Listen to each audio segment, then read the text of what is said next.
मणिनिभैः मौक्तिकैः मण्डिकाङ्गः शुभ्रैरभ्रैरदभ्रैरुपरि विरचितैः मुक्तपीयूषवर्षैः आनन्दीनं मुनीयादरिनलिनगदा शङ्खपाणिर्मुकुन्दः भोपादौ यस्य नाभिवेदसुरनिलः चन्द्रसूर्यौ च नेत्रे कर्णावासा शिरोद्धौ मुखमपि दतनो यस्य वासेयमब्धिः अन्तस्थं यस्य विश्वं सुरनरकगो भोगि गन्धर्वदैत्यैः चित्रं रम्यते तं त्रिभुवनवपुषं विष्णुमीशं नमामि।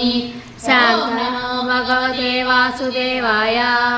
शान्ताकारं भुजगशयनं पद्मनाभं सुरेशं विश्वाकारं गगनसदृशं मेघवर्णं शुभाङ्गं लक्ष्मीकान्तं कमलनयनं योगिवृद्ध्यानगम्यं वन्दे विष्णुं भवभयहरं सर्वलोकैकनाथं मेघश्यामं पीतकौशेयवासं श्रीवत्साङ्गं कौस्तुभोषासिताङ्गं पुण्योपेतं पुण्डरीकायताक्षं विष्णुं वन्दे सर्वलोकैकनाथं नमः समस्तभूतानामाविर्भूताय भूभृते अनेकरूपरूपाय विष्णवे प्रभविष्णवे सशङ्खचक्रं सकिरीटकुण्डलं सपीतवस्त्रं सरसीरुहेक्षणं सहारवक्षस्थलशोभिकौस्तुभं नमामि विष्णुं शिरसा चतुर्भुजम् छायायां पारिजातस्य हेमसिंहासनोपरि